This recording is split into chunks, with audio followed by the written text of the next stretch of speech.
அனைவருக்கும் வணக்கம். மதா பிதா குரு தெய்வங்களை வணங்கி எம்பெருமான் ஸ்ரீ உச்சிஷ்ட மகா கணபதி வணங்கிக் கொள்வோம்.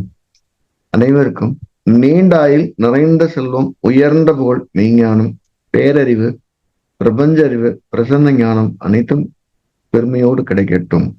அனைவருக்கும் எனது மானசீகமான வாழ்த்துக்கள், மானசீகமான ஆசைகள். அனைவரும் ஜி காஸ்டோ அன்போடு வரவேற்கிறது. நம்ம இன்னைக்கு பார்க்க போற பதிவு பிள்ளையார்பட்டி விநாயகருடைய பெருமைகள், அந்த ஜோதிட ரீதியான ஒரு வழிபாடு எப்படி இருந்தா நல்லா இருக்கும் அப்படிங்கிற ஒரு சின்ன கருத்தை தான் இந்த பதிவுல பார்க்க போறோம். சிவகங்கை மாவட்டம் பிள்ளையார்பட்டி அப்படிங்கிற ஊர்ல இருக்கக்கூடிய விநாயகருக்கு கற்பக விநாயகர்னு பெயர். அது தெரியாதவங்க இருக்கிறதுக்கு வாய்ப்பே இல்லை. அந்த கற்பக விநாயகர் உடைய கோயிலை கட்டின ஒரு முற்கால பாண்டியர். அந்த கோயிலுடைய மிகச்சிறந்த ஒரு சிறப்பு அப்படின்னா, எல்லாத்துக்கும் முழு முதற் கடவுள் விநாயகர் அப்படிங்கிற போது என்ன புதுசா சொல்ல போறோம் அப்படின்னா, சார் நிறைய கோயிலுக்கு நான் பரிகாரம் பண்ணிட்டு வந்துட்டேன், ஆனா எனக்கு பலிக்கல. நிறைய கோயிலுக்கு போயிட்டு வந்துட்டேன், ஆனா இந்த கோயிலுடைய பூஜை புனஸ்காரம் ஏத்துக்கல. குலதெய்வம் கோயிலுக்கு போகவே விட மாட்டேங்குது. இந்த மாதிரி சில கோயிலுடைய அனுகிரகம் எனக்கு கிடைக்கல அப்படின்னு யாராவது சொன்னாங்கன்னா, அவங்களுக்கு இந்த ஒரு அனுபவம், என்னுடைய அனுபவம் மிகச்சிறந்த ஒரு உதவியா இருக்கும்னு நான் நம்புறேன். பிள்ளையார்பட்டியில கூடிய கற்பக விநாயகர் பெருமான கரசை கரணத்துல, ஏதேனும் ஒரு கரசை கரணத்துல காலை பொழுதுல, அது பெரும்பாலும் அதிகாலை ஒரு 6 மணில 11 மணிக்குள்ள 2 கரசை கரணத்துக்கு போயிட்டு வந்துட்டோம்னா, பிற கோயில்களில் செய்த பரிகாரத்தின் பலனை பரிபூர்ணமாக அடைய முடியும். நாம நிறைய அனுபவங்களை சொல்லும் போது, ஏற்கனவே 5 கோயில் போயிட்டு வந்துட்டேன், 10 கோயில் போயிட்டு அது நடக்கல இது நடக்கலன்னு ஒரு கோயிலுடைய பரிகாரங்கள் அல்லது பிரார்த்தனைகள் அல்லது வழிபாடுகள் நமக்கு பயனளிக்காம இருக்குது அப்படின்னு யாராவது நம்புனாங்கன்னா, அவங்க 2 முறை பிள்ளையார்பட்டி போயிட்டு வந்து பிறகு மறுபடியும் அந்த கோயிலுக்கு போயிட்டு வந்தாங்கன்னா, அந்த பிரார்த்தனையோ வழிபாடோ பரிகாரம் பண்ணாங்க, வேகமா நம்ம நடைமுறைக்கு பலிப்பதை பார்க்க முடியும். ராமேஸ்வரத்துக்கு 13 முறை போயிட்டு வந்திருக்கிறார். உத்தர பாக்கியத்துக்காக அவரது ஜோசியர் அவருக்கு எழுதி கொடுத்திருக்காரு. அவருக்கு எதுவும் பலிதமாகல. இப்ப அவர் அங்கிருந்து எனக்கு ஃபோன் பண்றார். நான் 13 முறை நான் ராமேஸ்வரம் போயிட்டு வந்திருக்கிறேன், ஆனா எனக்கு ஒரு பெரிய பலன் அளிக்கிற மாதிரி இல்லை. அவருக்கு நம்ம கரசை கரணத்துல பிள்ளையார்பட்டி விநாயகர் போய் நல்லா ஆத்மாத்மா ப்ரே பண்ணுங்க. 2 முறை கரசை கரணத்துல போயிருங்க தொடர்ச்சியா. 3ஆவது முறை ராமேஸ்வரம் போயிட்டு வாங்க, அது உங்களுக்கு பலிதமா இருக்கான வாய்ப்புகள் இருக்கும் அப்படின்னு சொல்லிச்சோம். அவர் 2 முறை தான் போக சொல்றோம், அவர் 3 முறை போயிட்டு வர்றார். 3 முறையும் கரசை கரணம் எப்பங்கிறத பார்த்து போயிட்டு வர்றார். ஆச்சரியம், ராமேஸ்வரம் போயிட்டு வந்த ஒரு முதல் மாதத்திலேயே அவருக்கு கருத்தங்கிருது. உங்களுக்கு என்ன பிராப்தம் நடக்க காத்திருக்கிறதோ அந்த நடக்க காத்திருக்கக்கூடிய பிராப்தத்தை கடவுளுடைய முறையான பிராப்தம், முறையான பிரார்த்தனை, முறையான வழிபாடு உங்களுக்கு பெற்று தந்தே தீரும். மாற்று கருத்தே கிடையாது. ஒரு நல்ல சிறந்த ஒரு வழிபாடு பிரார்த்தனை பலிக்காம போனதாக எனக்கு ஞாபகம் இல்லை. நீங்க ஏதேனும் ஒரு தெய்வ நம்பிக்கையோடு போறீங்க, அது பொய்யா ஆகாது. நான் பலமுறை திரும்ப திரும்ப சொல்ற விஷயங்கள் தான். அப்ப நாங்க கோவில்னு ஒரு பரிகாரம் எழுதும்போது முதல் எழுத ஒரு விநாயகர் பெருமான எழுதி இதை போய் பண்ணுங்க. சோ இந்த விநாயகரை கும்பிட்டுட்டு பண்ணக்கூடிய எல்லா பிரார்த்தனைகளுமே குறைஞ்சது 95% சக்சஸ்ஃபுல்லா இருக்கு. ஒருத்தருக்கு நம்ம நீண்ட காலம் விசா கிடைக்கல, அவர் வெளிநாடு போக வேண்டிய கட்டாயத்தில் இருக்கிறார், கடுமையான மன உளைச்சல் வந்துருச்சு. அவர் படிக்கிறது நேரம் தான் மிச்சம் பூரா கோவில் இருக்காரு. முதல் முறை கரசை கரணத்துக்கு போயிட்டு வந்தோன்னு என்ட்ரி வந்துருச்சு. சோ அப்படி ஒரு அற்புதமான ஒரு யோகத்தை கற்பக விநாயகர் அள்ளித் தருவார்.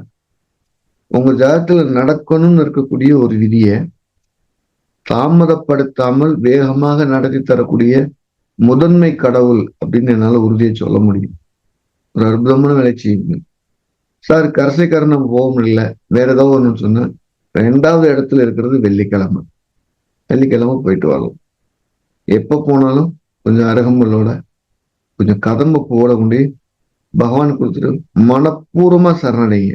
மிகச்சிறந்த ஒரு வேலை செய்யும். அதுக்கடுத்து புனர்புடன் அடிக்கிறதுக்க சொல்லிக்கிட்டே இருப்பேன். சனிச்சந்திரன் சேர்க்கை பார்வை. இதுக்கு மேல தாமதம் பண்ண முடியாது, எனக்கு மன உளைச்சல் ரொம்ப அதிகமாயிருச்சு, ஏதோ தப்பு நடந்துரும்னு நினைச்சு பயப்படக்கூடிய தன்மையில் இருக்கக்கூடிய ஜாதகர்கள், உங்க ஜாதகத்துல புணர்வு இருக்கான்னு பாருங்க. சனி சந்திரன் சேர்க்கை, சனி சந்திரன் பார்வை, சனி சந்திர நட்சத்திரத்தில் இருப்பது, சனி நட்சத்திரத்தில் இருப்பது அப்படி இருக்கான்னு பாருங்க. அப்படி ஒரு புணர்வு அமைப்பு இருந்து எல்லாமே தாமதமாகுது அப்படின்னா பிள்ளையார்பட்டி விநாயகரை நெருக்கமா படைக்குது. அதை வழிபட அந்த புணர்வுவே நமக்கு நேரடியா பலன் தர்றதை பார்க்கலாம், வேகமா பலன் தர்றதை பார்க்கலாம், தாமதிக்காம இருக்கிறத பார்க்கலாம், நின்று பண்ண எத்தனையோ விஷயங்கள் நகர்றத பார்க்கலாம்.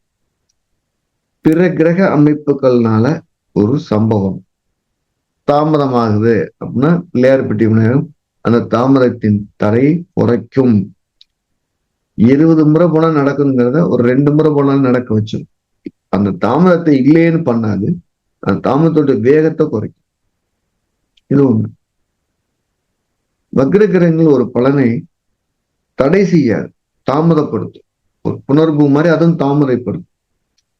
இப்ப வக்ர கிரகங்களுடைய ஆதிக்கத்துல இருந்து நம்ம விடுபடனாலும் அவங்களும் பிள்ளையார்பட்டி விநாயகரை நல்லா தெளிவா கும்பிடணும்.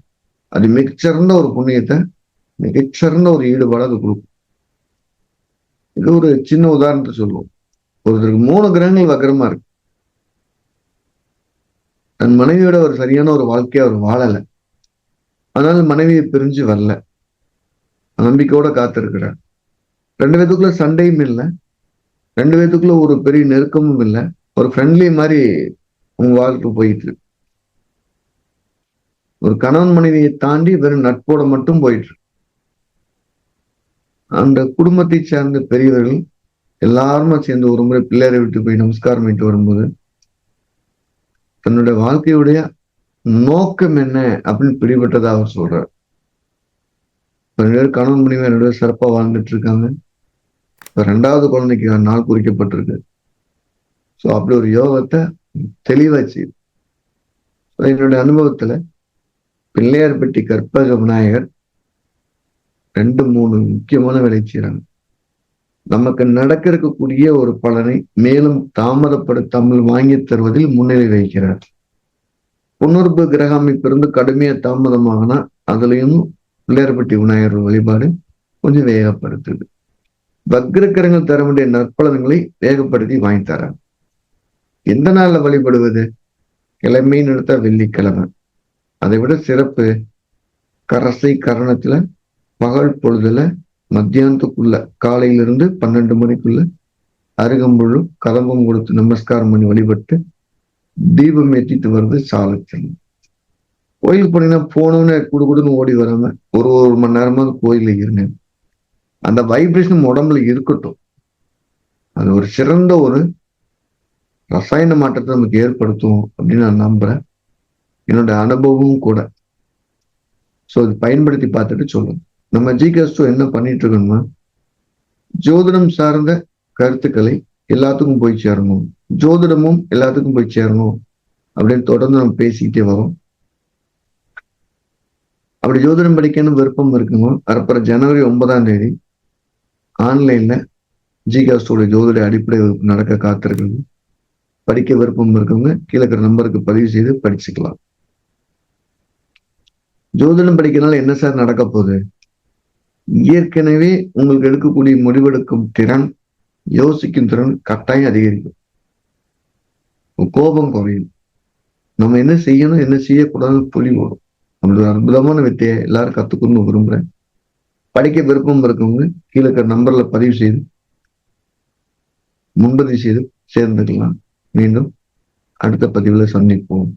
எல்லா வல்ல எம்பெருமான் ஸ்ரீ உச்சிஷ்ட மகா கணபதி அனைவருக்கும் நீண்ட ஆயுளையும் நிறைந்த செல்வத்தையும் உயர்ந்த புகழையும் மெய்ஞானத்தையும் பேரறிவையும் பிரசன்ன ஞானத்தையும் பெருமையோடு வழங்கட்டும். அனைவருக்கும் எனது மானசீகமான வாழ்த்துக்கள், மானசீகமான ஆசைகள்.